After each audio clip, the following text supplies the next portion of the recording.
Venus flytrap. Damn, I'm stuck. Hey, yo. Bombastic side eye. It's the greatest thing ever. Bombastic side eye.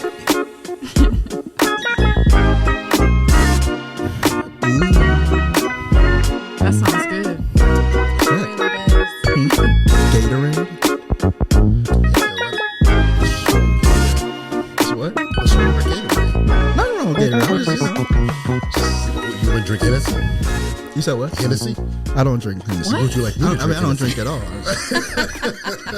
Hey, shout out to all the Hennessy. Did you say Hennessy users? See, and that's exactly how this episode is going to kick off. Okay, shout out to the Hennessy drinkers. All right. I'm just saying. If y'all want to know the energy we're coming in with today. Okay, all right. Or, I mean, Tito's. What do you want me to do? I'm just drinking Gatorade. Hey man, do your thing. I ain't faulty. That you is for, so funny. I ain't faulty you for drinking But Gatorade. no dark liquor. They ain't We sponsor us though. Okay, yeah, there you go. There you go. There you go. Right. If you want to exactly. sponsor us, please let us know. Hennessy or Tito's would sponsor us. We'll give you a shout. Who's Tito's? Tito's Tequila. vodka. Tito's Oh, vodka. Vodka, yeah. That just goes to show what I drink. Hennessy. You know, at least I know what it is. Ooh-wee. All right. We are back, season 3. Happy New Year. Welcome Happy back. New Year. I guess Yes, it's never yes, too late yes, to yes, say. yes. And also, happy Black History Month. Yes. For sure. Absolutely. Power to the people. Absolutely. Every day. Every day. Yeah, so first of all, it's good to be back, man. I feel like Wonderful to be back. it's been years. Well, January felt like a year for a lot of people. Truly. Anyway, but yeah, good to be back. We have a special guest, Grand Rapids' own, your favorite DJ, Yes. Asia Horne, aka Venus Flytrap. What's up, y'all? What up, though? What up, though? What it? It's glad to have you. I'm so happy to be here. Yes, yes. So I guess when I think about like Grand Rapids, like they're staple people in the city, right? Like, okay, like you know this person. Like you are one of the people that come to mind for me. Oh my gosh. So Appreciate that. Definitely like a staple. absolutely. I feel like. And I think also appreciate like that. people that are like about the city and want to put on the city and make it better than what it is. Something that I've definitely noticed as well too. Thank you. You're welcome. So yeah, I'm looking forward to not just getting to know you in general, but I think aside from like being that I feel like most people know you as a DJ, but I feel like you do some other things as well that I'm looking forward to getting into. So, yeah, kind of talk to us about like specifically in terms of DJ and music, like how did that journey begin for you? For sure. Well, just wanted to thank y'all again for having me. Like, I love this podcast and the Appreciate that. conversations that Absolutely. you guys start. And you guys are a staple in the city. So, Thank you. definitely. I Thank feel you. like everybody who, wants to get things moving in the city will probably move by here, Wow, we'll take that. That's love. Thank you For so sure. much. Absolutely. We're honored to have you for sure. Absolutely, yes. So, with DJing, I would say that my journey started like in high school because you remember like during the pep rallies when like the friends would get together, get the dance routine, like hey. Yep. So me and my friends were the dance routine friends. Okay. And of course, one of the friends would have to edit the music for the routine. Right, So right. I would always be the friend like, oh, I can do it. And I always found ways to like creatively, put together music. So I was using programs like Windows Movie Maker. Oh. Wow, that's a throwback. Truly, okay? Windows Truly. Wow. Maker. Yeah, because it had the, audio track. Yeah. So I would just like sync up songs. It wouldn't even be like fades. Well, sometimes it would be fades, but I would try to, really mix a song in Right. Windows Movie Maker because that's what I saw. Yeah. So it started from there. In college, I pledged AKA at Grand Valley State. Okay. And we would have parties. Yep, we would have parties at our little sorority house that a couple of us were living at, and I would be the one playing the music. Bada boom, bada Yep. bing. Nice. And back then, I'm even surprised that I did it this way, but just connecting the aux to a laptop, and normally people would just play off a playlist. Yeah. But Right. I would have 2 YouTube windows open. Whoa. And I would play one song and I would fade it out, and I would, Nice. try to really, blend it in. Right, like make a whole. Exactly. So really just being resourceful, I guess, using the things that I knew how to use, but I was always touching music, always making playlists, know. And it just came about when I was recently out of a relationship, and I just knew I was like, I really want to, find some more creative hobbies. And I realized that I found myself always like critiquing DJs. Like at the parties, like, that transition, I don't know, or I probably would have mixed this with this, right? Or if you vibing and be like, ooh, I like how they did that, you know, so I will always be in the mix with the DJ. So I had a couple friends up here who were DJing, and I was like, hey, can I shadow you at a couple gigs, see how it is? And once I just started leaning more into like what it truly took, it just started rolling from there. So I want to kind of take it like back. Was there like something growing up? Like, was music big in your household? Like, was there, certain things that kind of made that like a... Absolutely. And especially with old school music. Because I was born in Flint. Okay. I have a lot of family who still live in Flint. And there's an old school radio station called 92.7. Okay. So old school all the time. That's all I would hear on the radios, like at my grandma's house, and I just always gravitated like, ooh, old school, just grooving. Like I always loved old school. So even like at my high school like open house, you remember when you would invite people, and they bring the gifts? My whole high school open house playlist, all old school, Old school R&B? Old school R&B, like Isley Brothers. Isley Brothers is my favorite band. Okay.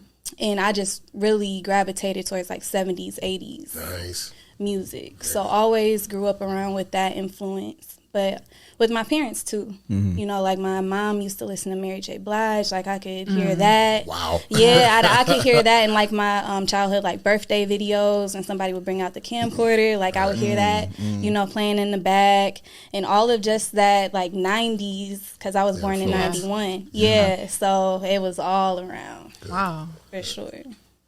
That's crazy. So was, I guess, DJ or experimenting with music like your first creative medium? No. No. What was that? My first creative medium was, I would say, graphic design. Okay. Yep, I'm a self-taught graphic designer. Okay. So like, what's the, like, how did that come about? Like, what was the inspiration? Or the transition? Yeah, when did that begin for you? Yeah. So graphic design started even before, like, I started to really take an interest in music, like, seriously. But I was a computer kid, like all those computer kids who rather be inside, and I was always on, like, the message boards. And go back to the message boards, exactly. That was an era for it's sure. It's truly an era. You had to be there. What a time, But it was those message boards to where people had like signatures with like pictures that they had put together, and I was like, ooh, I was like, I want to make one, So I downloaded Paint Shop Pro. And I was probably, I was probably throwback. I'm like, why does Microsoft Gym. sound familiar? Exactly. It was the program right before Photoshop. Yes. And I remember just like finding a code, trying to, download it to my computer. But after I saw, like, oh, I like putting pictures together. Like, I like, what I can do with that. So after I found out and started, playing around with that, and plus, MySpace, when you're like coding your page and all that, so I was all up in MySpace, that. Yeah, and it's like you want to design your header, all that stuff. MySpace was definitely coded. Oh, definitely coded. And shout out to Black Planet too, because I was definitely on Black Planet. Yes. I know nothing. So wow. Yes. That's great. I knew a snippet of that. Yes. So you were like in the beginning stages of all this. Oh, yes. Wow. Quick question. What was the difference like between Black Planet? Like which one came first? Black Planet, then MySpace came first. MySpace, okay. Yep, and then Black Planet, of course, right started. behind it. Yeah, because it was like, well, we want to have some, Yeah. you know, so, you know, Right. for us, FUBU, you know. Yeah. So yeah, Black Planet. So I was just starting to find opportunities to where I could, you know, design things. And in high school, I remember for sure, I had ran for homecoming court. And that's when I started getting into, I guess, like personal marketing, because I designed my own posters, like Vote for Asia, like, you know. Yeah. So I was designing my own stuff. My friends saw and were like, "Oh, can you design our party flyer?" You know. So I just started getting. So was thrown yours into like there. better than everybody else that went? I mean, drew theirs. Well, funny enough, nobody had posters. Like I was the only one campaigning. So I guess I always knew like the power of that. You know, a Humble subliminity. flex, okay. You know, Heard. She said I was Like before that. the people, You do. ahead of my time. But yeah, because Right. once I knew like I had that tool, you know, I was like, well, shoot, vote for me. Let me ask something. So when you do things or feel things or see things, it's always from a creative point of view, isn't it? Absolutely. A mood, Yes. a A feeling. mood. It's always, how can I create from that? Yes. How can, like, when I feel a certain way, I think of a certain song or a certain genre or something like that. That's, where does that come from? Have you always been like that? Yep. And the way I kind of like put that together, what you're explaining is curation. Oh, thank you. You know? Thank you. Okay. So yeah, I guess I always have been a curator, you know, in a way. Like, yeah. So whether it's music or whether it's like graphic design, having something printed in the room, or even if it's like, ooh, let's change the color of that light to that, you know, just in terms of art direction. Right. Like I've really, like you said, I feel like I've always approached things from a creative mind. Okay, so did you know how to get that out as a teenager or as a young adult? Did you know? Because I think a lot of creatives, we feel something and we don't know how to express it. You know, we're like, man, how do I get this out? This thought from here or here out there so they can feel it and they can see it. Did you always know how to do that? I feel like I didn't always know how to, but I've always did it regardless. Because even as a kid, I was always in the art programs opposed to like sports, like choir, you know, theater. Like I was always in those more, you know, like performing arts, you know, things. So where I could find even the art of expression to like, you know, start to navigate that. So yeah, I definitely feel like just being in those spaces, it just kind of even molded my mind to even consider expression, you know, creatively in that way. You sound somewhat like a techie. Yeah, on the lowest of keys, because I would say, especially with my start with, you know, teaching myself graphic design, I always have my laptop on me. Like I'm always like, like that's what I've always used is like a piece of technology. To be a modern DJ, if and please correct my language, to be a modern DJ, is that a necessity to incorporate the music with the laptop or whatever? I think it's definitely become a way to where people have transitioned, you know, DJing onto their laptops, but even more, you know, practically like a thumb drive. Like I've seen DJs get busy with only a thumb drive. Like how so?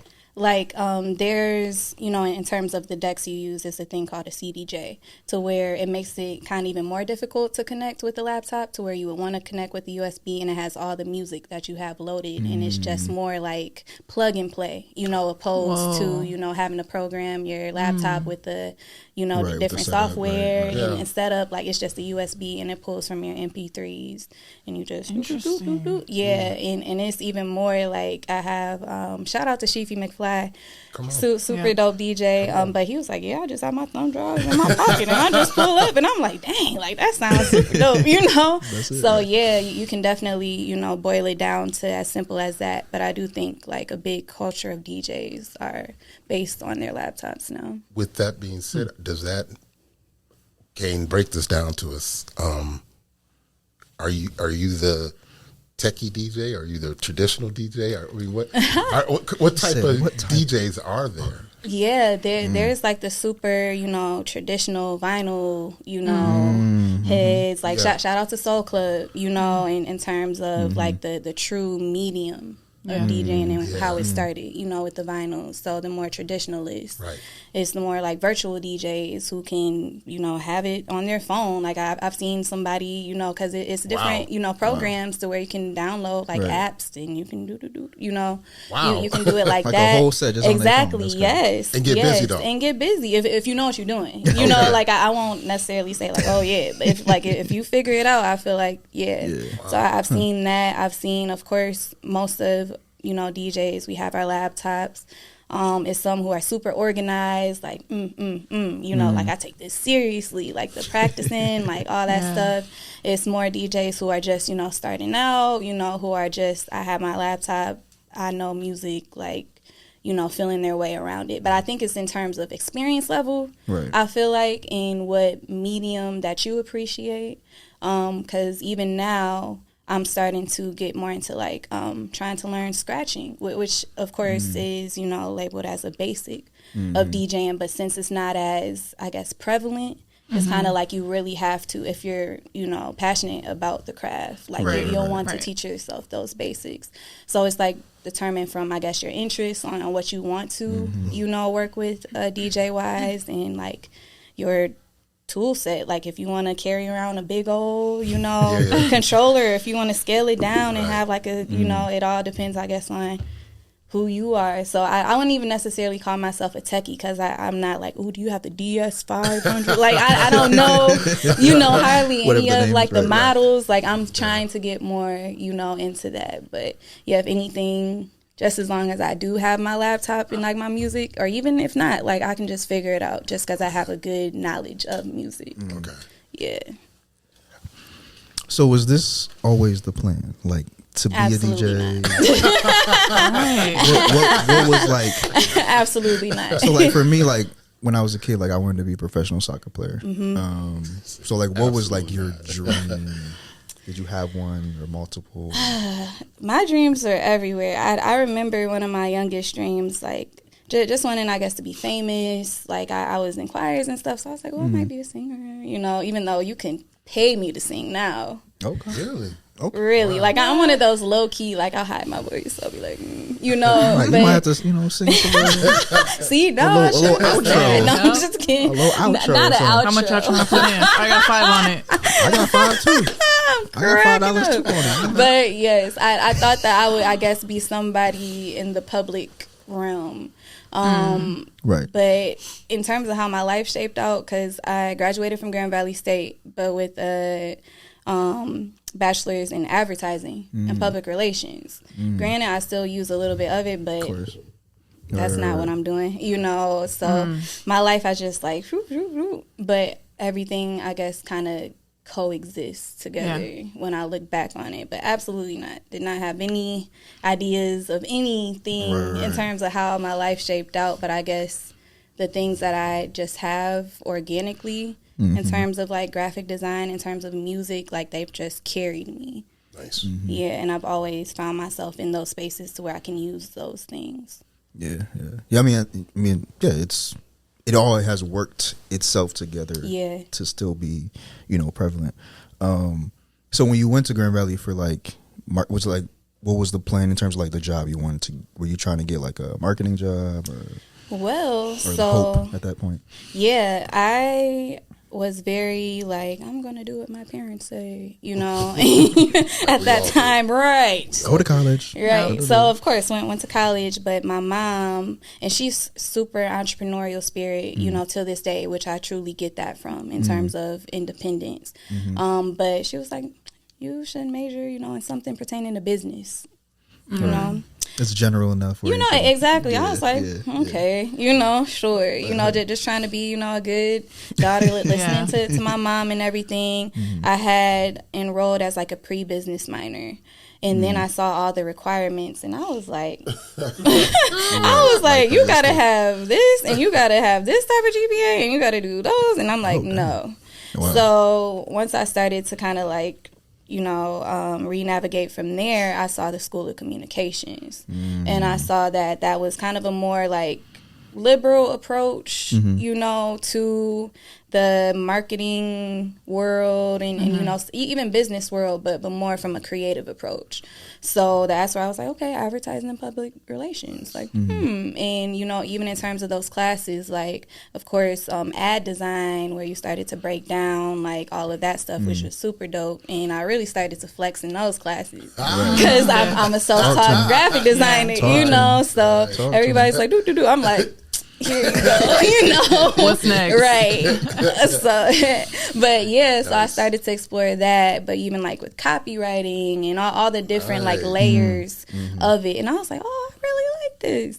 But one of my biggest, I guess, personal regrets is that I chose to, because they called it an emphasis in terms of like what you really wanted to focus on, and I chose my emphasis as public relations opposed to advertising. And that's the one thing where I kick myself at, because advertising is so much more like visually based and design based, So I was like, dang, I could have really been doing it. But in terms of public relations, especially now, at this station, in my career, I'm learning how I can kind of spin that on its head in terms of, just really connecting with media, but community, at large, and just those ways to go about it. So still useful stuff, but definitely still not what I've expected, in terms of how that journey laid out. I would imagine that would be constantly evolving too, because the world is moving so fast paced now. So that's cool that you're able to look at it differently, redefine it,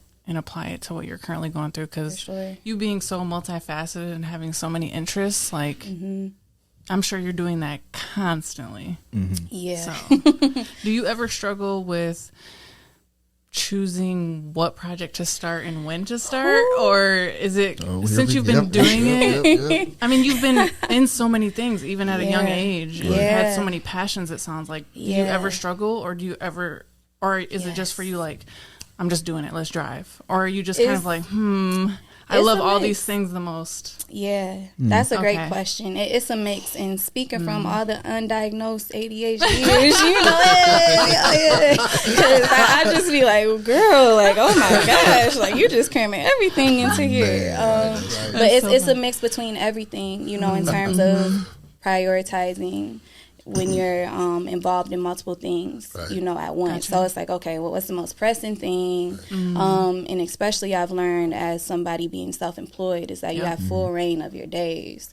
Absolutely. And that's a blessing and a curse, because everybody's like, oh, I want to try. And I'm like, and I'm like, it all comes down to figuring out your own structure, emphasis on structure. Like you still have to have structure to it. Absolutely. So even learning how to section off my days in relation to the projects, because I'm a DJ, I'm a graphic designer with different like retainer clients or just design projects. I'm a part of a nonprofit group, and we have different, events and initiatives. So, and all these different layers. So just prioritizing, staying organized.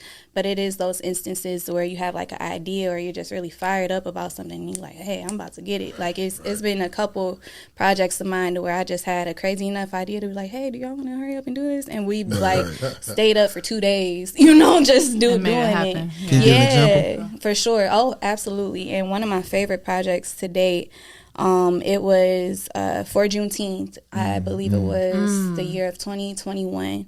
And I had like this art, I would call it project at this moment, but it was called Shrines. And I tapped on two amazing Grand Rapids artists, Kristen Zoller and Jasmine Bruce. Those are my girls. And I really wanted to find a way to celebrate Juneteenth, but really artistically. So it was a concept called Shrines, to where I wanted them to create their own shrine to, but we were working with the themes of femininity, and things like that, because that's definitely something that I personally try to emphasize, just through my work, is truly women-centric, women-focused. Like, I want to be that platform, for us. So that was an emphasis there. But to really just shine light on how we want to reverence Black culture, Black women, Black femininity, and all those layers. So they did their own interpretations. We all had big pieces of I think I remember seeing that was beautiful. That was thank beautiful. you. Yes. Thank you. And it was so cool how that even came about, because with the wood, we were able to repurpose some of the wood panels from the Windows project. Oh, wow. The years before. Very cool. Yeah. Yep. I still have pretty much all of those pieces in my studio. Dope. You got to keep those forever. Those are amazing. Oh, yeah, definitely. So holding on to those.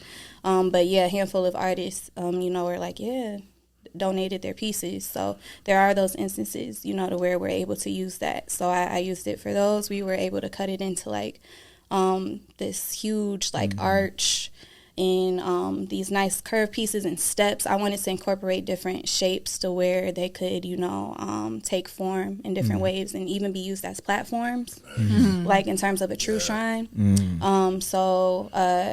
We worked out of Lions and Rabbits. Yes. Yep, on Plainfield. That used to be out there. And yeah, we pretty much locked ourselves in there for a night. Wow. And we were just painting and That sounds painting. fun. It was so much fun. It was so much fun. And I actually stopped, motion recorded it on my phone. Very nice. Yeah. Very And we were nice. just, moving stuff, projecting the lights. And let me just say, they are incredible artists, Oh, yeah. So just Absolutely. to be able to see their process and how they put things together, I'm like, ooh, y'all are just otherworldly, and how we were able to put that together so quickly. Yeah. And we had it open, for public viewing, and we had lights and things set up. I usually like to use lights during my projects, so it just really came together amazing. And I'm like, dang, we did this in 3 days. Wow. That's amazing. Yeah, it's like an idea that came with so much more than probably what you were any one of you were expecting. For Seeing each sure. other's process and for sure, just getting to know somebody overnight. It's like you learn so much about each other within that definitely. time span, so. Yeah, we definitely tapped in. That's amazing. And connected more through that for sure. So two things, I imagine how dope it would be for creatives to have a day or two where it's you know what, just go Lock create, in. Lock in, how not only just what would you be able to create, but also what would you learn in the process, right, all those things. Definitely. And then two, I want to kind of go back to the Black femininity that you were talking about, being as Black History Month. Yeah. Can you talk about why that is important for you, generally, but also just why why that is why it's important for you? Yeah, Black womanhood, Black femininity has always been a true anchor in my life, especially through the relationships I have with the Black women in my life. I definitely have came to know, at this age, that a lot of the work I do is in reverence of those Black women. Beautifully said. Absolutely. Beautifully said. Absolutely. And especially being, just somebody who's so involved in women-centric things. I'm part of a sorority, and even seeing that on so many levels, right. I'll be 14 years in my sorority. Yeah. Wow. I crossed when I was a freshman, so that's just... Oh, right. You started early. Early. So I was, just enveloped in that from the get-go, but just truly understanding the power of Black women in particular in community. Solidarity. It's true solidarity, true leadership. Right. Some of the most amazing leaders I've come to know have been Black women. And if anything, I just want to keep putting us in positions to exercise that supreme leadership. Because I truly see, Black women as, some of the first mothers, of the world, on so many levels. And if anything, I just want to make sure that who I am and the work that I do is a vessel to just communicate our power and our magic. Absolutely. That's beautiful. Yeah. A moment of Pot silence. over. That was so beautiful. Really. I feel that. I have a question. So, going back, what's our DJ scene like here? Yeah, our DJ scene is actually really dope. Really? I definitely think from what I've come to know, our DJ scene is one of the most diverse it's growing into. It seems like it is. Mm-hmm. Yeah. It seems like it is. Like between our hip hop and DJ scene, it seems like it's growing, and it seems like it's not as mainstream. Like people don't want to be rappers here. They want to be hip hop artists here. They want to be real, authentic artists here. Okay. Yeah. So, I mean, talk about that. How big is it and how flourishing is it? And also, like, how you got immersed into that whole I was just going to ask that. Yeah, absolutely. So I can answer that in, 2 parts. So pretty much coming back into Grand Rapids, because I moved back home after living in Atlanta for a year and some change, right before 2020. So right before the pandemic hit and everything. We're right. Yep. But while I was down there in Atlanta, because everybody asked me, like, dang, you lived in Atlanta. You didn't like it there? Why would you come back? Right. Why would you come back? But that's because down in Atlanta, I was really asking myself, like, those kind of existential questions, like, what do you truly want to do? Like, what are you trying to leave? What legacy are you trying to leave? What community are you trying to be a part of? And all, like, roads are pointing back home, because it's like, That's a great question. Yeah. I was really, because I was sad in Atlanta, and everybody like, dang, why are you sad down here? Like, it's so great. Was there like a moment that kind of got you to asking those questions? Yeah.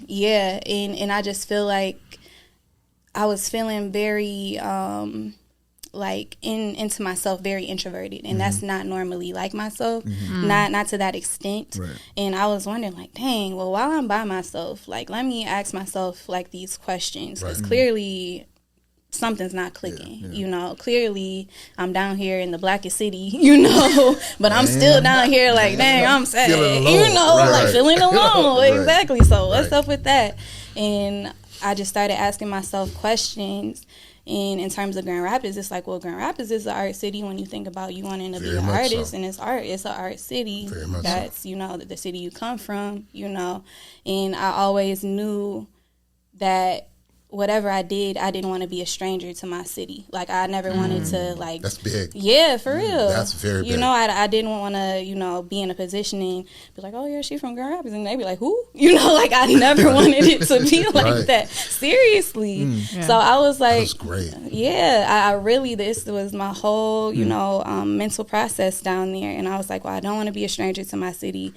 I know I want to be a part of it in terms of, because I could just feel the energy, like, radiating from Michigan, in terms of, like, the music scene at whole. Like, this is when Flint was popping, Detroit was popping, like, just that whole area. And I'm like, dang, Michigan is just, I could feel the energy from down in Atlanta. And I was like, oh, I got to go back. Like, I need a piece. Like, I'm not about to get left out. So definitely just got at the motion and be like, yeah, everything's at home. Like, everything you want, resources, everything is at home, So once my lease was up, I'm like, okay, I'm about to go back.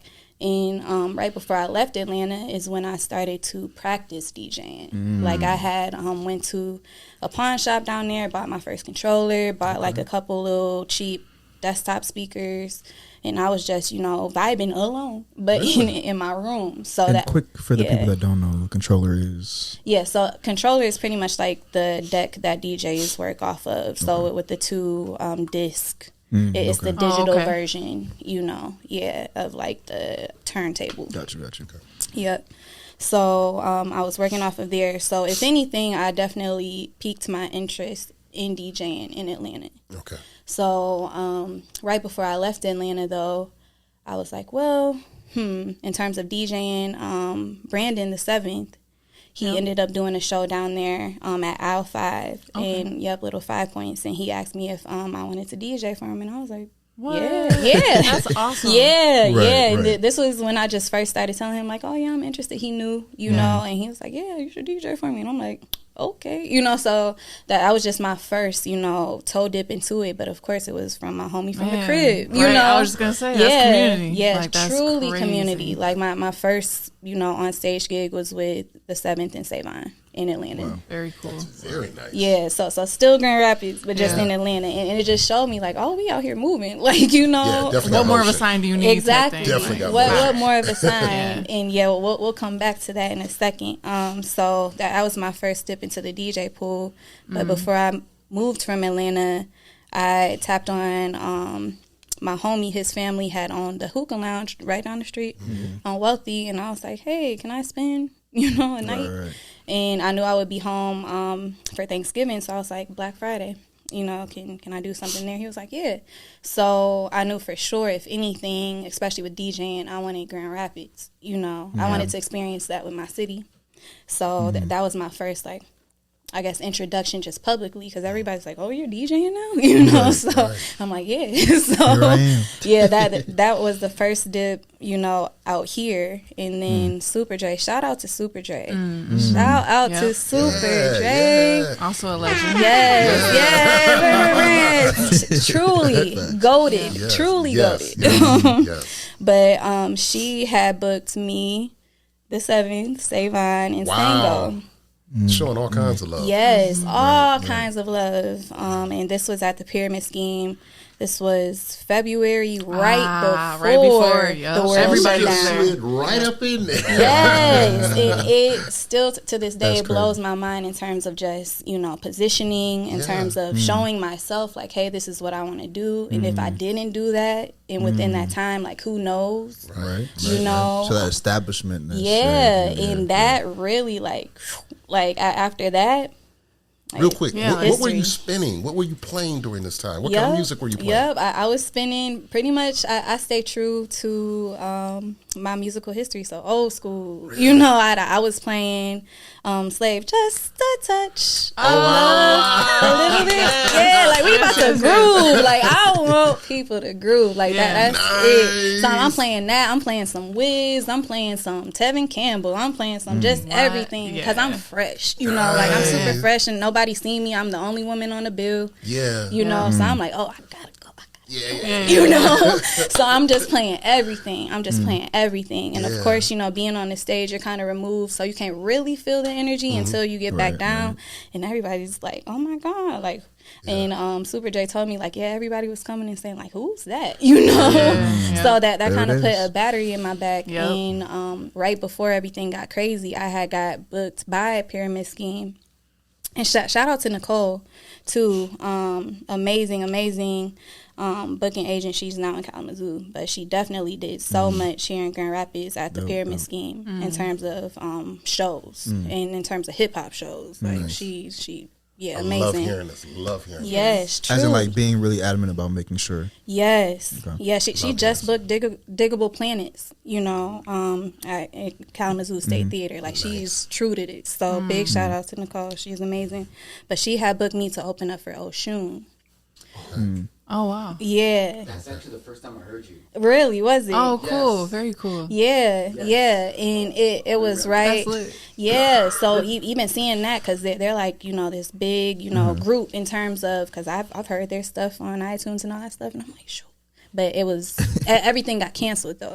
Yeah. But it just showed me like, oh, your trajectory is changing. Right. You're in an elevated trajectory to where you like buckle up because things is really, so that even made it more clear. Like, oh, you're supposed to be. I was just gonna say that. Yeah. Like, it's not that it was effortless because obviously you're putting in crazy work. Right. That's not to go unnoticed. But the fact that you had this like kind of rebirth. You're thinking about all these things like where am I supposed to go? Yeah, you're dabbling in it, and it's just like let's go, it's go time. Yeah, to be able to fall into so many scenarios like that and to be able to really elevate is crazy. Sure. Yeah, I feel like it blows my mind because I celebrated 5 years this past November, and I'm like, wow, like it just blows my mind what happened between there. Yeah, thank you. Like if you just follow that feeling, exactly, and what's true to you, like if anything, because everybody asks me like, well, what's your favorite thing? DJing for sure, because that's where I feel the most free and uninhibited, and like I'm really connecting to people because I definitely feel like music is a supreme connector. Like I don't even have to know you, I can just see you from across there and we like, hey, and that's just the connection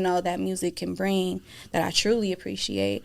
But yeah, coming in back to Grand Rapids at that time, it was a good, you know, culture here in terms of like the OGs. Shout out to DJ Composition. Shout out to DJ Omega Supreme. Yes. You know, all the OGs definitely looked out. Getting excited over here. Hey. Like, I have to shout them out because everybody on this list who I'm shouting out has showed love. You know, truly showed love. Like OG, like I'm looking out what you need. You know, type of love. So that's one thing I appreciate about being here in Grand Rapids is that it's not. Nice to hear. Yeah, like I truly feel supported and like we all, you know, trying to tap in with each other, and especially now, like there was just National DJ Day, and there was a whole bunch of DJs. I saw it. You know, on Facebook. exactly, and it's cool. Granted, that's my whole campaign, like more women DJs. You know, that's my whole thing. But it's like we're starting. You know, we're starting, and I love seeing, you know, interest getting piqued because that's what piqued my interest. Seeing, you know, Super J behind her, and I'm like, oh shoot, like she's been putting in work for a while. For a minute, please believe. So just seeing her, you know, way back when, and be like, oh, that's possible. Like she rocking it, I could do it too. You know,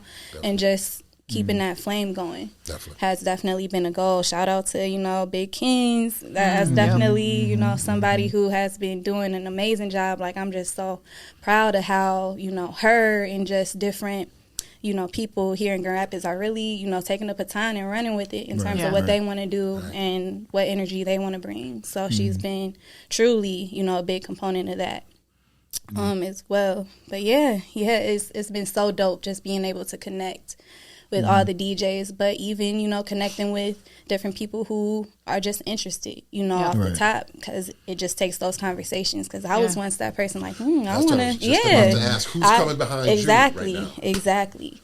So definitely in terms of who I've really been tapping in with, you know, next generation wise, like Big Kings. I won't even say she's next up anymore. Like she's up, you know, she's doing the thing, but it's been, you know, just from her, but in terms of just other people who are really interested. I think I gauged the interest from people who really are like on the scene, really want to just be in the mix and hear the music. Immerse, truly immersed, truly music heads, truly like, it's kind of like you're able to like see who's really passionate about it, because that's something that I think truly separates, you know, the DJ from the playlist maker or somebody who's just clicking buttons.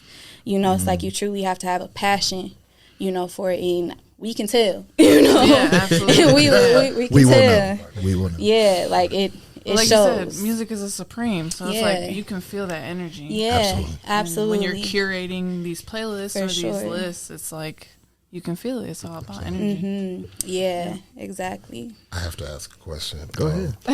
Okay. I don't know if I can ask this of a DJ, though, but let's see. What is the song? What is the song that people want to stand on the wall all night? They don't act like they didn't want to dance. What is the song? What is your go-to song that will make, just break the hardest face, just make them like, and I got to get out here and dance. I just get everybody moving. Can I add to your question? Yes, please. So I was gonna have you, like, if you could create your top 10. Ooh, Lord. Or like, give us five. Even five. Like, I could play this with. is your final show forever. Like, what is the top? And you just gotta move. You need people to move. Not the last meal. Ooh, right. Give us 5 songs. I'm like, whoa. Yeah, that's tough. That is tough. That is tough.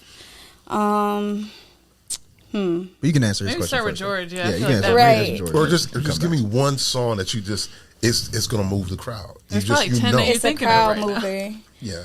And you know what? And this is actually one of my favorite songs, just period. But The Freaks by DJ Dion. Dun, dun, dun, dun, dun, dun, dun, dun, dun, dun. Okay. Yes. Okay. It's like it's super regional in terms of, you know, it being like Detroit or Chicago house, like dub mix. Okay, that's house. Yes, it's house. Like, you know, upbeat, fast. You know. Yes, so I played that this past summer. I was able to open up for the Sugar Hill Gang.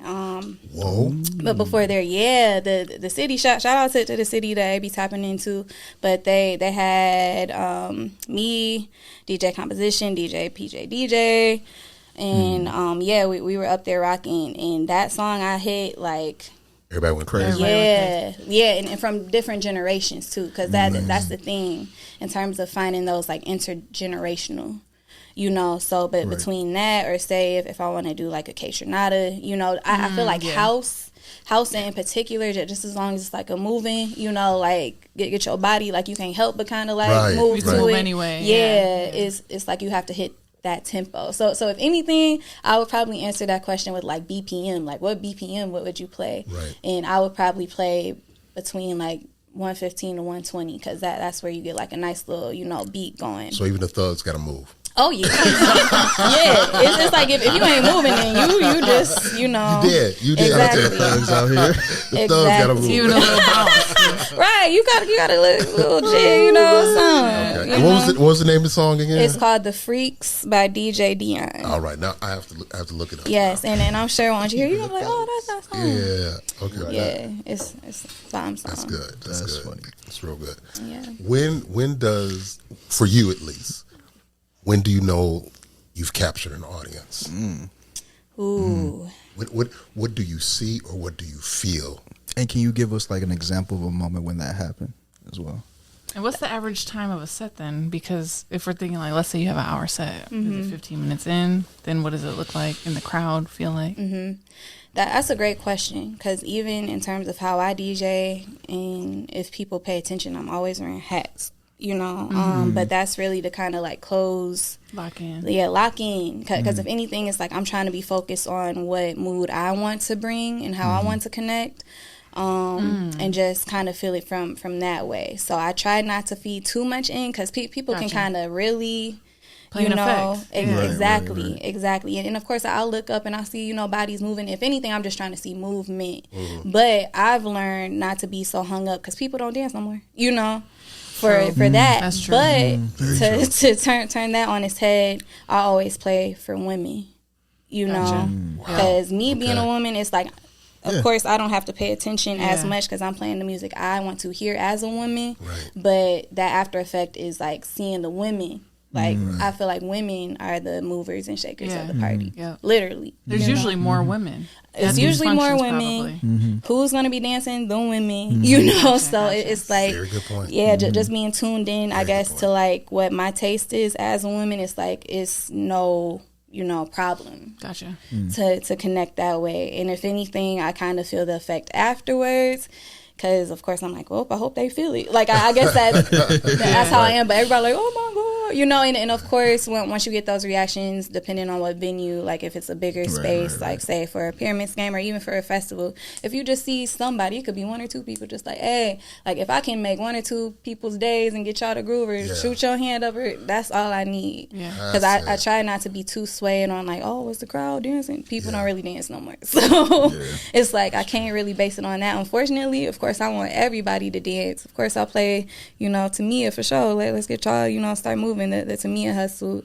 But 9 times out of 10, people aren't as apt, to dance. But if anything, I do want them to groove. Like, I feel like, because even me, I'm not about to be like, hey, like, I'm not to be like going too crazy, but I just want to groove. I want to sway, I'm trying to do that. I feel good. Yeah, I want to feel good. So that's the energy that I personally try to bring as a DJ, and I've been able to find that happy balance. That's nice.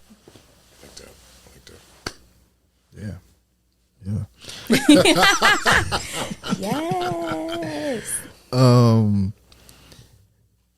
Is there a song that, or I guess have you ever had somebody come up to you and tell them, or they tell you like you put them on this song because of the first time they heard it from your set? Ooh, that's a great question. And I say that because I'm trying to think of, what's the Doja Cat song? Get Into It. So the first time I heard that was one of the sets that you did. I think it was for Christian's mural reveal or something like that. Maybe. Oh, okay, yeah. But just as an example. So I guess have you had anybody else? That's a great question. Not as much, I guess, from what has been verbally expressed to me, but if anything, after the fact, it's be like, dang, I'm glad you played that. I didn't know nobody knew about that song, or I haven't heard that in a long time. Like, ooh, like thank you for it. Yeah, thank you for playing that. Like I remember I had played Jungle. I had played a Jungle song. And they're that group who does the Back on 74th Street. Like they're super groovy. But I had played one of their songs, and somebody had approached me like, dang, I don't hear Jungle ever out here. Like, dang, you know. And I'm like, oh yeah, I got you. You know, just being able to connect after the fact. Like, dang, I haven't heard that song in a long time, or I didn't know that somebody else was on that. You know. But yeah, I'm sure it's been, you know, a couple things, and of course I truly try to play music that might pique, you know, interest and be like, dang, I haven't heard that. Like, yeah, pull out your Shazam. Like, yeah, you know, let's see what's literally popping. what I probably did. Yep. So for sure. We're gonna. Oh, good. Your music knowledge sounds crazy. Hey, yeah.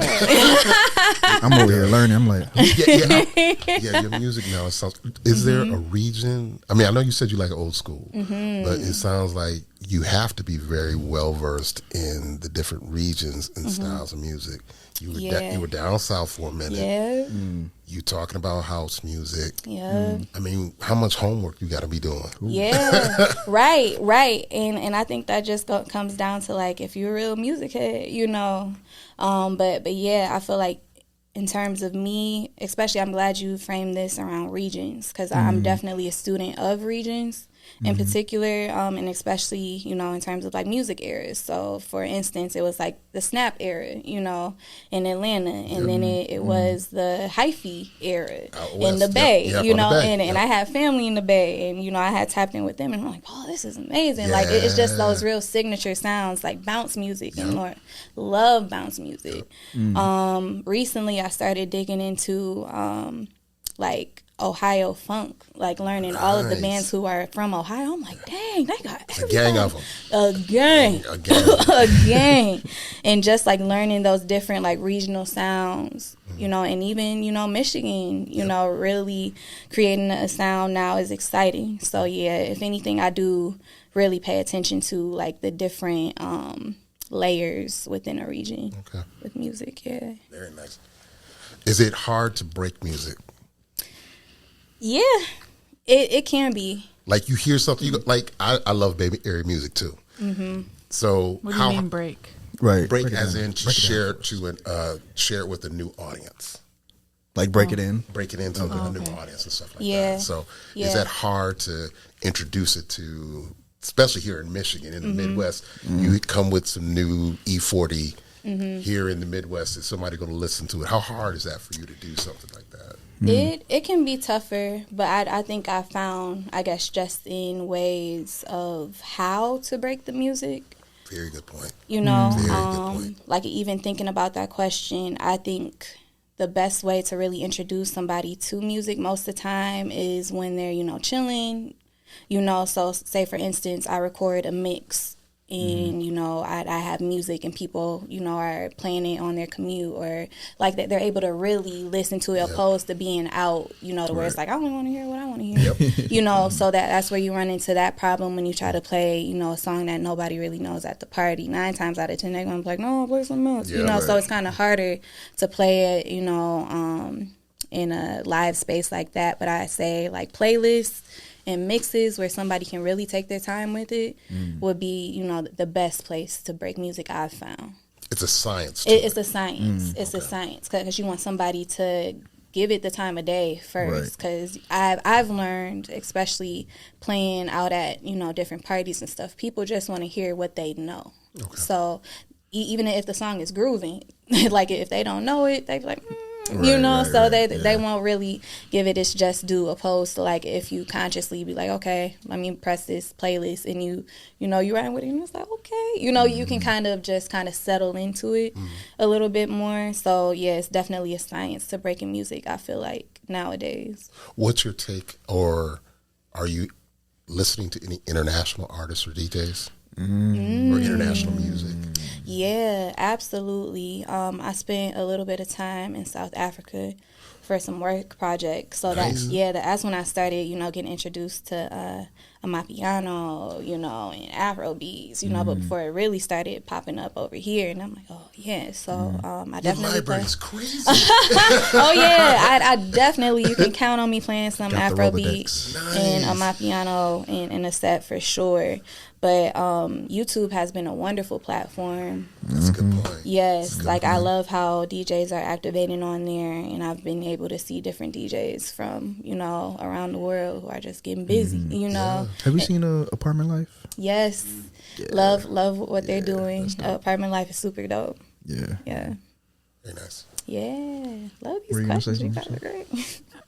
I was curious. It sounds like you study a lot. Music, right? Like you're constantly listening to music and looking for new music or old music or whatever. But is there like on a day-to-day a part of your process where you are studying music every day, or do you set aside a time like throughout the week where you're like, Friday is going to be my study day where I'm just locking in? Or is that before you schedule a set? Like if you know that you're booked out in a month, do you start curating that set a month in advance, or what does that look like for you as far as the process? I love this question because I'm in the place in my, I guess, craft to where I really want to add more practice to it in every sense of the word. Like you just mentioned, like setting aside a day to be like, okay, this is a day where I'm just about to, you know, mix it up. Because transparently speaking, I'm one of the DJs, and I've learned it's a couple DJs like me who play off the top of the dome. Oh, wow. Okay. So most of the time I'm leading it into, you know, an event just wanting to know the song I want to start with. Wow. That's amazing. Yeah. Don't try this at home. You know, so I would have never thought that anybody was doing that. Oh yeah, no. So it's like you freestyling, but you got like your first word. Crazy. Yes, I had no idea that was even a thing. Trust me, it's not the best because you have to really be on it. Like you can't really let your mind rest. Is there a time where it didn't go well? Luckily, well, actually, no. I take this back. Because it wasn't even in terms of anything going well. It was just the audience in particular. I had DJ'd a school dance. Oh, yeah. And if you've been around kids these days, high schoolers. And if you've been around kids these days, TikTok generation, they only hear songs for 30 seconds. Like, they don't want nothing to ride. They like, next. And I'm like, oh my God. Like, I felt like a jukebox to where, literally, like, I just had to turn over my whole thing. Because granted, you know, I tried to, you know, be like, hey, y'all send me y'all playlist. I'm trying to play what y'all want to play. Come on. I'm trying to go. So I did that. I had all their songs, but no, they want to listen to what they want to listen to when they want to listen to it.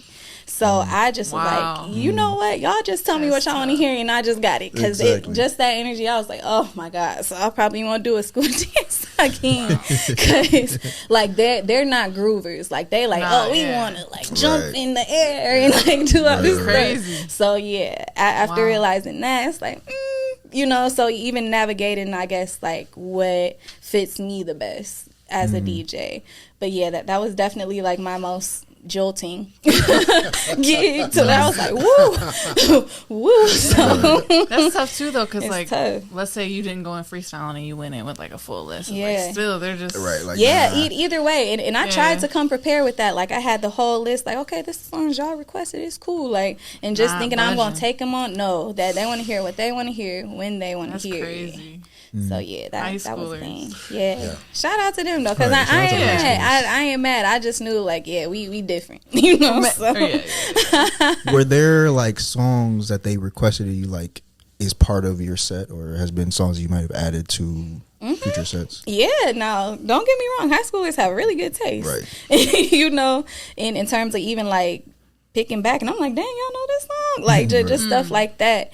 But yeah, in terms of just their attention span, it's kind of like, you got to keep it rolling, you got to keep it going, like you cannot wait, you know. So they're always in the know. Yeah, they're always in the know. Yeah, but they have really eclectic music taste. Very much so. And I was like, okay, y'all know something. So for sure.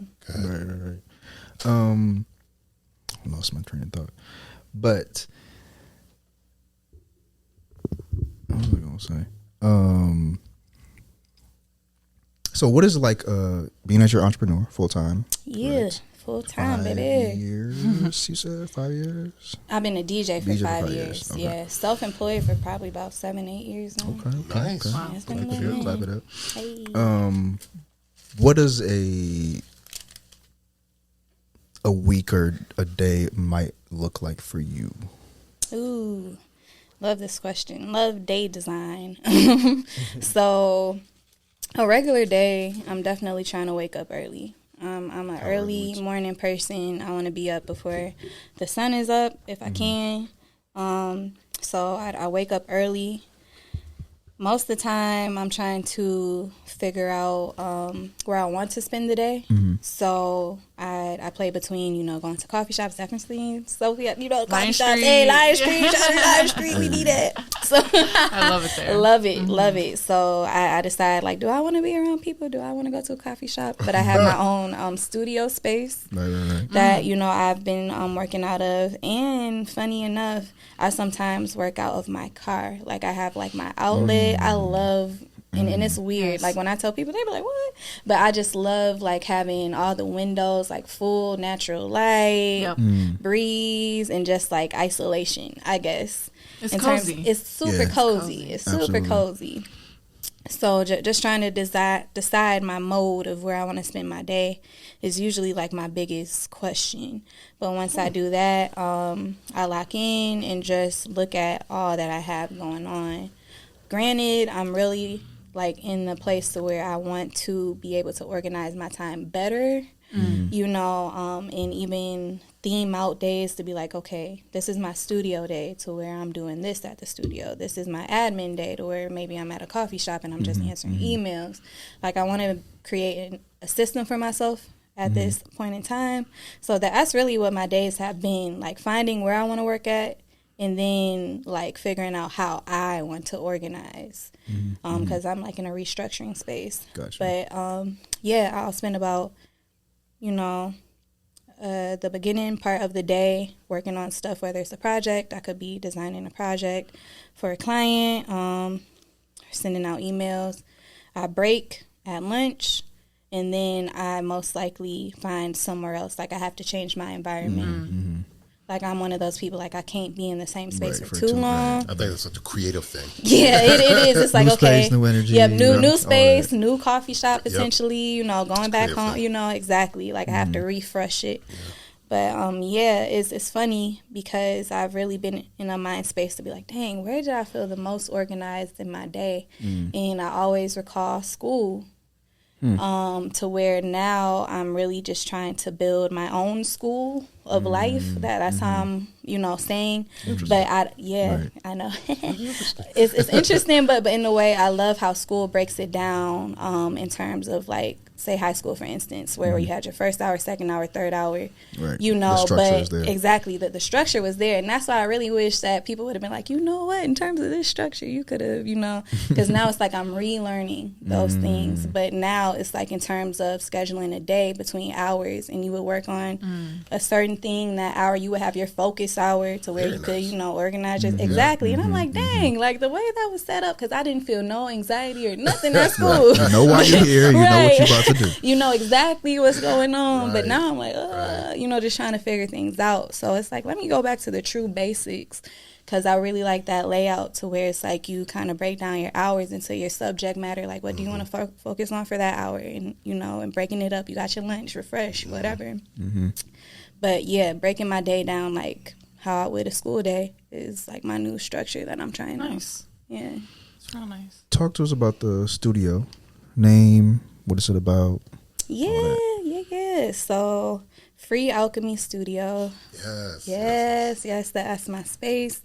I was able to get the space fall of 2020. So I've had it for a handful of years. Okay. I just came about, I guess, being, a self-employed creative. I came in the position, especially being in Atlanta, where I was I do want to build my legacy to where I'm not only known as a freelancer. I want to be able to have a studio imprint, even if it is just me still. Right. I'd rather have something that I can really hang my hat on, in terms of what I've been building. So I knew I wanted that to take form as a studio. And a studio doesn't necessarily have to be a physical space, you know. But I knew that I wanted one, especially having designed for so long, because I've been designing since I was like 12, 13. Wow. Yeah, in every like organization I've been in, every job I've had, it's always been like design based. So building up to that, I was like, I would love a space to where I just have, you know, for myself. So by the time I got back to Grand Rapids, I just started to like keep an eye out for like for lease signs, you know, I even almost signed a lease on Alpine for a really nice spot, but that ended up falling through. And I remembered I had a friend, Jamie Lynn Cheeks, super dope photographer. Yes. Yeah, shout out to Jamie Lynn. What's up, girl? Absolutely amazing. And she had a space in this cool building that I remember pulling up on her for. Yeah. And I had reached out to her like, hey, can I have your landlord's information? Because I just wanted to know if there were any available units. And there just so happened to be like 1 or 2 available units during that time. And I was like, oh, for real? And he was like, yeah, you can come and view it and everything. And it was perfect. Like one of the only spaces in the building with its own bathroom. You know, so I'm like, clutch. Oh, yes, so clutch. Rent, chef's kiss. You know, I was like, oh, for sure. You know, so lock that in. And the fact that I've been able to maintain it for so long, it's just a testament to be like, ooh, if I can do it, anybody can do it, because child, you know, woo. So, but yeah, just being able to maintain a physical space for this long has been a blessing. But yeah, in terms of the name of Free Alchemy, when I was in Atlanta, I had read The Alchemist. I need to just read this book. You haven't read that? No, really? I'm talking about it. You're like the second or third. You got to read that book. Sophie looking at you like, what's wrong? Yep, I got a copy for you. That is the best. Once you read it, then I'll read it. He hasn't read it. After you read it, I'll read it. Yes. You haven't read it either? They got an audiobook? Dang. Yes, they do have an audiobook. Ooh, dang, y'all. So, yes. I need the audiobook. I'm shocked. Right. Y'all won. I'm shocked please. You haven't read it. Shout out I'm to actually kind of upset about that. Right. I haven't. Y'all gotta. I've always heard about it. She said I'm more shocked. But I got a bunch of other books. Yes. So I have a whole copy, hard book. Or not hard book, soft book. I got you. So same do I. That's crazy. So, yeah, after reading that book, and since I haven't read it, I can't really go into it because I didn't want to spoil it. But Please in terms of I won't. But in terms of the whole journey of it, I really resonated with it in terms of my journey as well. So wow, that's amazing. So it was like a catalyst for you. Oh yeah. In terms of it makes sense. Yeah, big catalyst. It has been for so many people, including myself. Yeah, so, it's like a launch point almost. Exactly, and especially but between Grand Rapids, Atlanta to Grand Rapids. Like in my journey, in really finding a home back where I started at. Really stood out to me. Yep. But in terms of the word alchemy, I really boil it down to creating nothing into something. Beautiful. Yeah, because that's really what I just sum up my style of creativity. Like, I've always been resourceful, in terms of finding anything. Like, it can be anything. Right. As is the alchemist. As is the alchemist, as alchemists do, So just rooting in that spirit of resourcewulness, but collaborative creativity too. Yep. Because so important. Yeah, I'm super, spiritual, and in terms of symbolism and numerology and astrology, all that good stuff. But in terms of the number for my studio suite, is 211.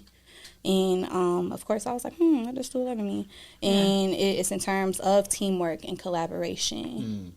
Yeah, and I was like, whoa. Because, for sure. Because if anything, with the amount of space I do have within my studio, I want it to be a space for collaboration. you know, for those alchemists, for those builders, for those creatives here in the city, you know, where we just continue to build safe spaces for each other, you know, and really just be able to exchange ideas and resources, you know, freely and openly. That's what I really want to set the intention for the space. So I'm getting things in place. And shout out to Mo. I have to shout her out. Her tag is Benevolent Whispers on IG, but she's a super dope creative here.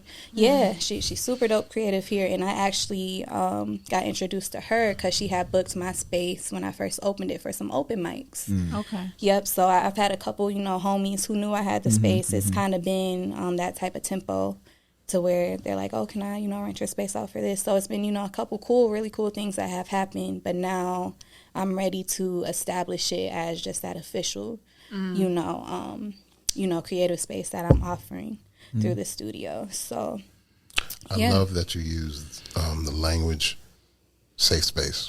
I don't think we talk about that enough as creatives.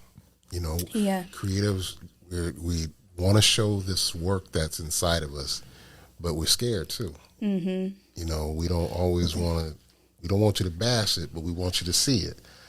And we just need a safe space to create it and to display it and stuff. So it's important. It's really important. Absolutely. And having a number of those places.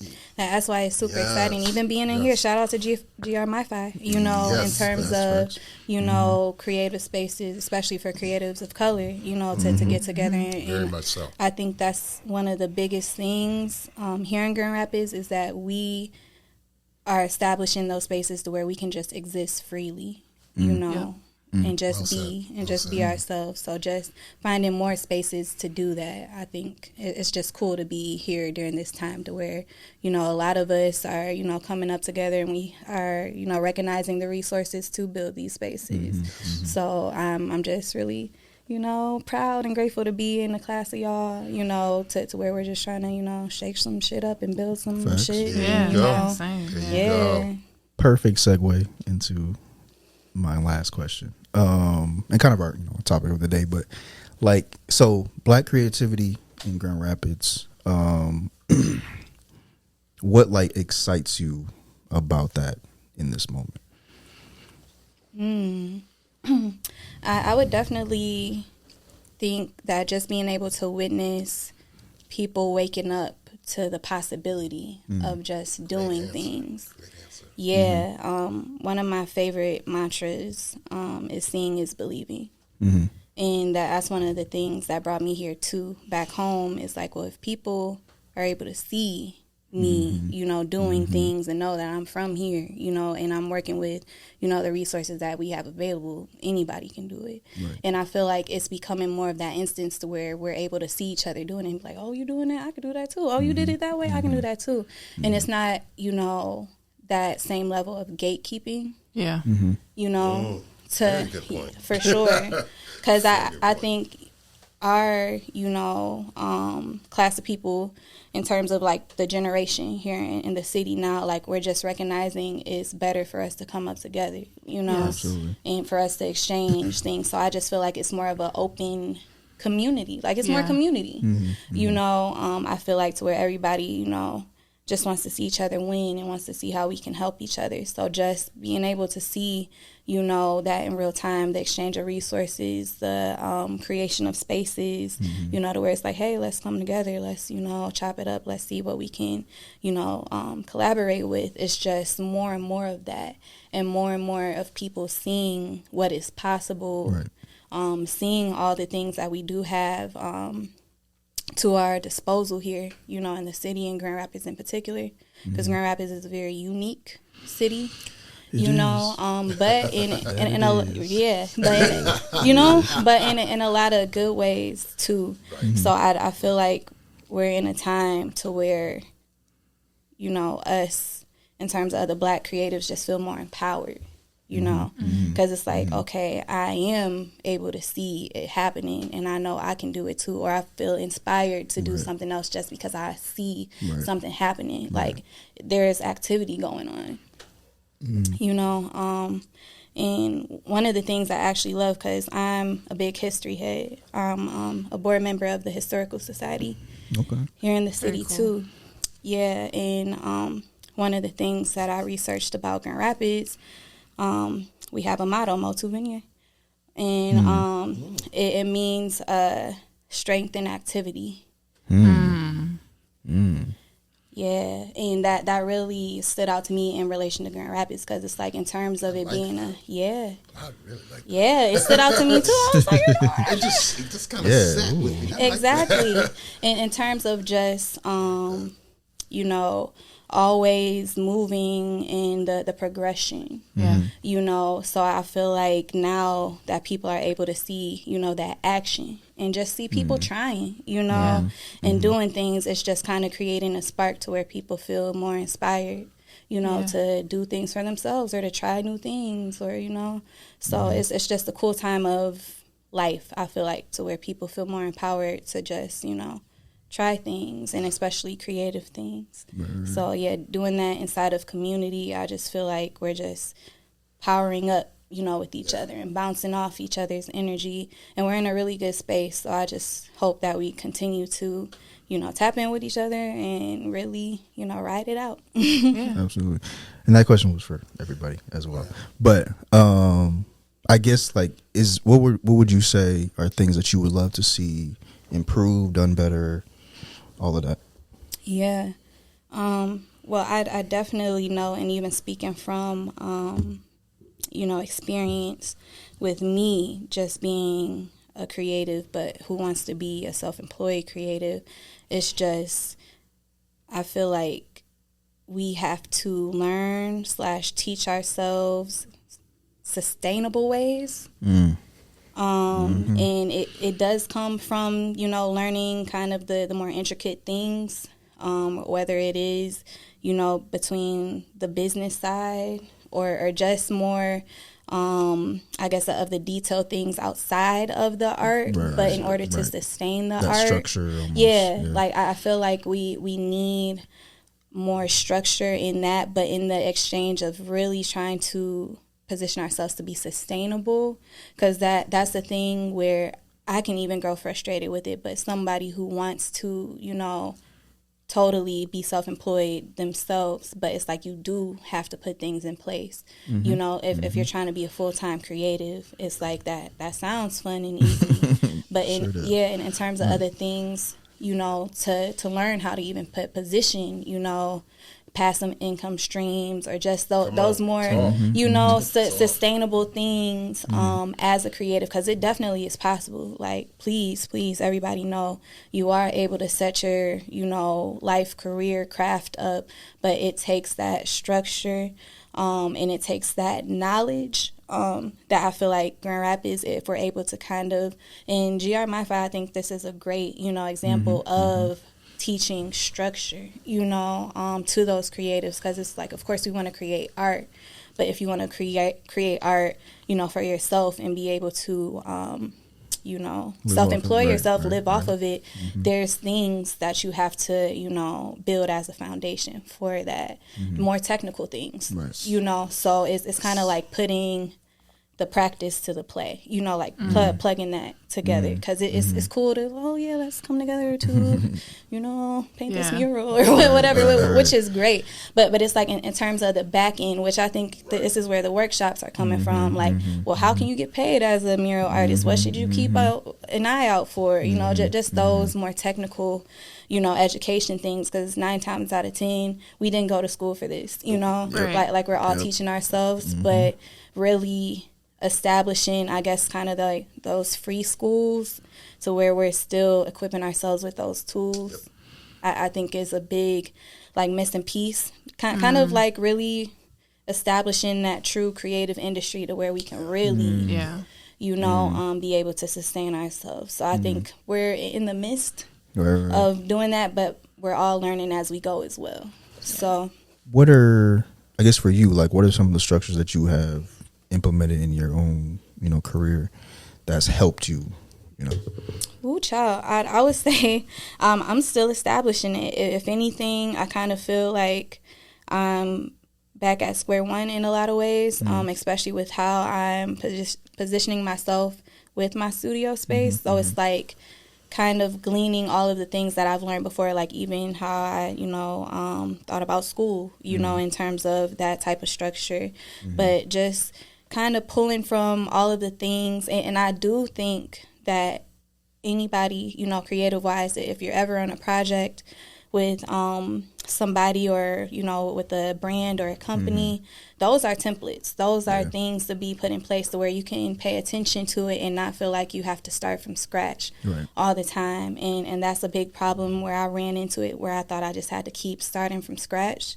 to where if I would have just, Right, like the formula's already out there. The formula is there, especially like if you're already involved in different, projects. You kind of just have to pay attention, ask questions, but there's templates out there. There's, blueprints, out there to where you won't have to run your gears so ragged with trying to create a structure. Like there's things in place, and that's kind of where I'm at with it, to where it's like, okay, don't reinvent the wheel. Like literally, don't reinvent the wheel. Just find the wheel that fits you the best. So I'm in that space to where in terms of structure, it's just like doing my homework and like seeing structures and trying them out is trial and error too. Because I think getting hung up on like, okay, this is it, can really mess you up sometimes too. And it's like, okay, let me, try it out. Okay, this works. Okay, let me keep that. That doesn't work. Just refining. It's all refining. So yeah, just approaching it with that, and always being a student at the end of the day. Not being locked in to something, always wanting to learn. I think that's been the biggest. Right. It's like a recipe. Recipe calls for just a little bit of, seasoning, but you gotta add some more seasoning, exactly. Depending on your palate. Exactly. Exactly. I don't want to stretch this out too much longer, but I love talking to y'all. We can talk all day. Right. I just got one more thing, but you had you said something that was so powerful. The gatekeeping. Man. Speak on it. You heard it. I think as Black and brown creators or creatives, we've always waited for those doors to be opened. What's your take on that? Do you think we're still waiting, or we've gone away from that and we're creating these own spaces and communities ourselves? And that, what's your thought? But it's just the fact that you use that, the gatekeepers and the gatekeeping. Where are we at? Because I think that's widespread in every facet of the city, whether it be the business section or the creatives, or just it's in every part of our city. We've waited for the gatekeepers to open the door for us, and it never happened. So talk to us about that. I actually think we are for sure in a space to where those gatekeepers, or those gates, rather, are being broken down. Shout out to Darlene Rodriguez. I have to truly shout her out. Because I think she's been amazing in terms of like pulling back the curtain, education, educationally. Because in terms of gatekeeping, in Grand Rapids, how I see it, in terms of what everybody's paying attention to. Explain who that is, please. Yes, so shout out to Darlene Rodriguez. She's a super dope creative from Grand Rapids, photographer, disruptor for show. Absolutely. For sure, but amazing. Educator, in terms of just her knowledge of really being super thorough. I just know her to be a super thorough person, and that's what kind of got her into looking through, the fine print and the stuff. Art prizes. The art prize, the grants. Nice. Grand Rapids is a super grant, apply for this grant, city. And in terms of that, really pulling away the curtain to be like, okay, well, you see how this payout is, you should be asking for this, like she even showed me that, you saw how much you asked, they asked for this much, so what you doing, And I was like, dang, girl, you're right, because it was really big gaps, so in terms of even opening up eyes to how that is shaping out in terms of budgeting, because I think a big thing in terms of gatekeeping here in Grand Rapids is funding. Okay. You know, money. You know, who's getting the money? And at this time where you have those people either showing you like what to ask for, those people who are pulling the curtains on like these are the people you need to ask, the people who are presenting themselves like, hey, ask me. You know, it's kind of reaching that culture to where I feel like it is that space where it's like, hey, if you do want to know, like, they're opening up the door. Okay. You know, I feel like it's been that space, but it wouldn't have came that way before or until after people were knocking them down. Okay. You know, so yeah, I feel like Grand Rapids is in a very unique space to where it's like more of the keys are being shown. Nice. But there is a lot of energy coming from people who is like, well, I just want to try to do it myself. I'm not even going to wait. That's what I kind of feel too. Yeah. It's like a demand on, we're tired of just waiting. Exactly. Like, I don't want to wait, or I don't want to have to do it through you. I can just do it myself. Right. You know, which is a great, you know, energy to have too. Because most of the time, say for instance, if you want to have something, you know, or if you want to produce, you know, something in Grand Rapids, do it yourself. Like, please don't wait. Oh, I hope that they because they might never. Yeah, they might never, and don't feel resentful about it. It's just like you need to show yourself, you know, and pitch, you know, and really plug in. Because perfect example, shout out to Austin and Camp Teo. Like they've been doing a great job in terms of, you know, adding to the party scene. But Austin, he was like, hey, like, well, what's the email to pyramid scheme? I want to have a party there, you know? Yeah. So it's like in term, instead of waiting, you know. Taking that initiative. Yeah, take initiative. Like, and most of the time, especially if you have creative ideas, most of the time people are like, hey, like, we want that creativity. Right. But granted, that's where the information is like, well, ask for what you know, are worth. Ask for what you want, you know, shoot for the sky, you know, type of thing. But it's like meeting it in the middle with that, like having the initiative, but having the knowledge to, you know, do the thing. So I feel like it's, I feel like it's a good energy of that to where it's people who are really smartening up. You know, and raising the bar to where we are getting more pay equity, to where we are, you know, being able to do more projects and things, you know, in the city. So shout out to everybody who is doing that work. That was a great question, because if I recall correctly, when we had Octavia on our podcast, what was that, 2021? Was that 22 years ago? I can't recall, but it was 22. one of our other seasons. Yeah. And we talked a little bit about like the distinguished growth between like the community, the community embracing you, and just like our own experiences of being artists for so long in the city, right? Being born and raised here. It's just kind of like you see so many different layers to it and the growth. So the fact that you're here and you're immersed in it and you've been able to identify like, wow, I feel like they're kind of, the gates are kind of opening up a little bit, or there's people who you can like actually name that you know individually and personally and say they've been a catalyst for this type of change.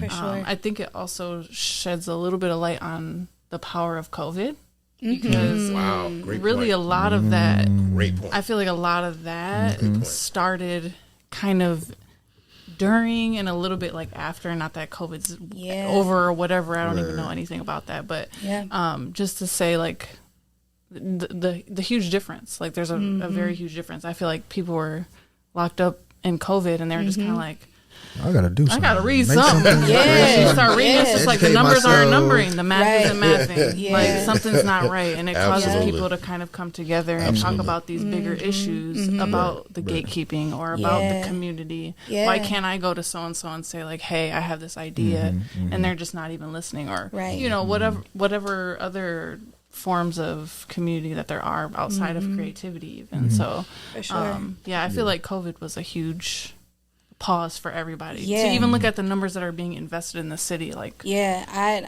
honestly feel like COVID, that summer 2020, like different. City changing summer.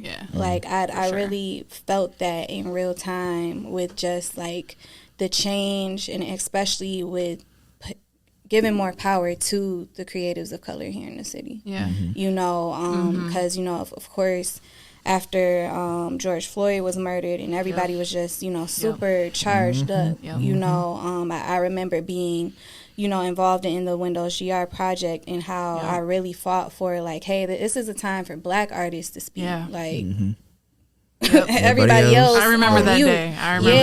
And I was really charged up about it, because I really was like, if anything, like, this is our time to speak to our truths, So after that, and especially seeing art on a larger scale, like how Windows was able to show, in terms of everybody, being locked in, but wanting to find ways to, come together outside. It was a really cool way for the community to do that, but I feel like it definitely gave great visibility, to artists, to where it's like artists who never were seen before. It's like, oh shoot, you're amazing. Like you're in this city. Wow. And it just started to open up the city's eyes to, like, dang, we do have some dope artists here. Like we should actually tap in more. Like that was my biggest frustration, with Grand Rapids and Art Prize and all that. I was like, dang, y'all are not investing in the local artists here. And it blew my mind. It was like, dang, why are y'all doing that? So I remember just really, asking them the questions during that time, like,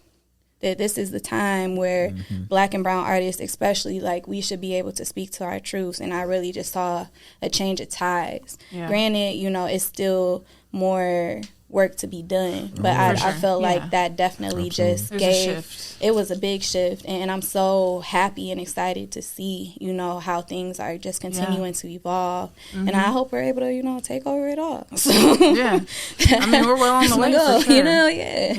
Definitely. So, I mean, we just had that podcast a couple years ago, so it's like and that's actually, that was inspiration for that question specifically, because I was like, being that it's Black History Month, but just thinking about, especially your positioning and knowing that you've been in the city for so long, and how much you've seen and those type of things. So it's being able to not only shed light on stuff, but be able to be educated, I think is really important. But the initiative and the really being really intentional about trying to learn things and trying to understand how are these things working, so I can be able to benefit myself and my artistry and those type of things is really, really for key as well.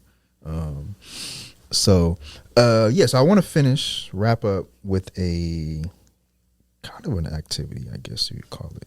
Ooh, an activity. So I have like a playlist. I have a playlist on my phone of like, it's called Random Songs That I Sing Out Loud. Cause just like, I like that. That's so I'm gonna just say a name of a song, and then you can just give like reaction, phrase, memory, whatever. Nice. Is this for her, or can we anybody? Anybody? Okay. We need buzzers. Yes, we do. Right. Keisha Cole, Heaven Sent.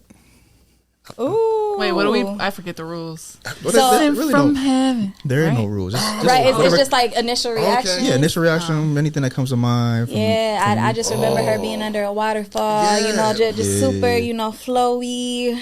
Simpler times. That was definitely a simpler time of life. Life was more simple back then. Yeah, what year was that? This is early 2000s. No idea. 05? Was that 05?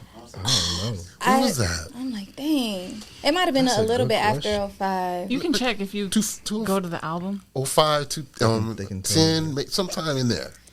Definitely 2000s. Yeah, not 2007. Okay, see, yo. 7. What a simpler time. times. Yes, I was still in high school, baby. Yeah, simpler times. Neo, Closer. Oh. You know what? Yes, I think about strobe lights. I think about fist pumping in the club. You know what? Yep. Neo don't miss. Neo does not miss. I think he is one of the greatest songwriters ever. To me, personally, he doesn't miss. He does not miss. Besides that, verses though.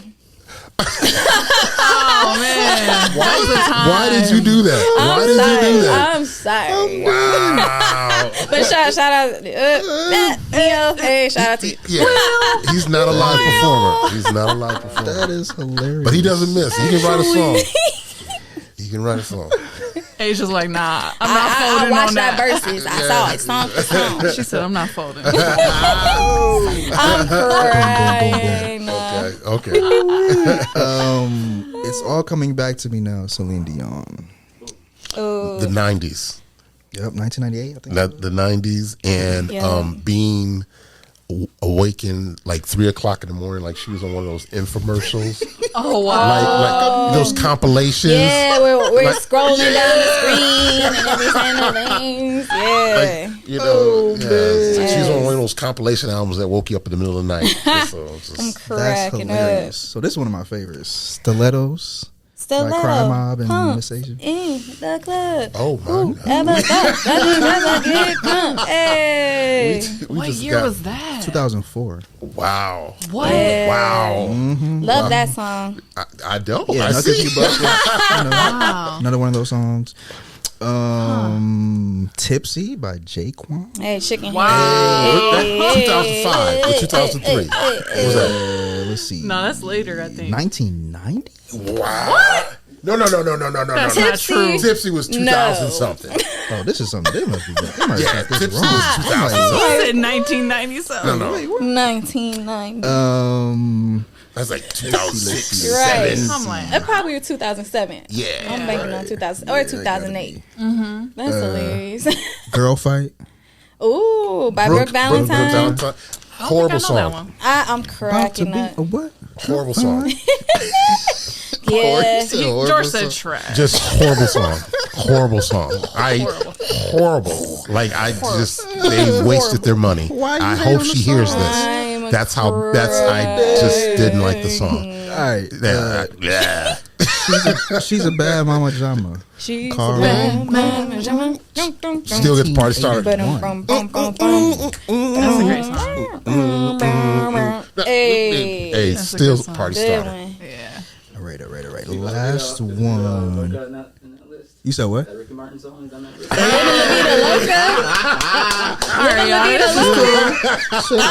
Chill out with the Ricky Sophie Martin. said, Yeah, I'll never Jordan forget knows that, all Jordan. about Hey, George thought I was bumping Ricky Martin. It be your come own on people. now. it was Latin It be your love. own. It be your own people. Very But stereotypical. Ricky Martin out of all of them, right? Of all the people that you could have picked. That's hilarious. I still love you. Last one, Electric Boogie by Marsha Griffiths. I'd have to hear That's that. probably the one Yeah, I don't song think that I don't know off the top of the Yeah, I'd dome. have to hear that. Throwback, man. Throwback. Hey, Yeah, that's all I got for y'all. that was fun. That was fun. Took me down some memory lanes. For sure. Very eclectic. Well, again, first of all, thank you for coming. Thank you guys. so much. This was so fun. So much It's so nice fun. to I get to know forgot we you. were talking on a podcast. That's the trick. That's And the trick. then- Absolutely. Instagram plug and any shows Please, you got coming up. Ooh, Please plug yeah. those as well. Yes, my Instagram is Venus X Flytrap, fly with 2 eyes. I will be at Elevation with Sango the 7th, Savine, February 17th. Definitely a hometown show. Please pull up. It's going to be amazing. But yeah, I had so much fun tapping in with y'all. Thank you. Man, Thank you so guys. much. Thank you. And last side note, thank you for Ivan for stepping in for Mary for doing Hey, the sir. behind the scenes. Appreciate shout out you. Ivan. The Labra, we appreciate you. Yes. Yeah. Shout out That was Dave. lit. Shout out And Dave. What's Dave up, all on the ones Dave? and twos. Boom, boom, boom. Always.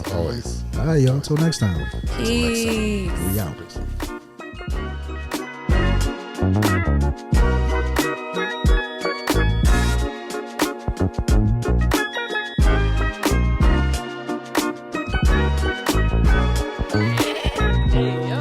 That's hilarious. That gold sound is so funny.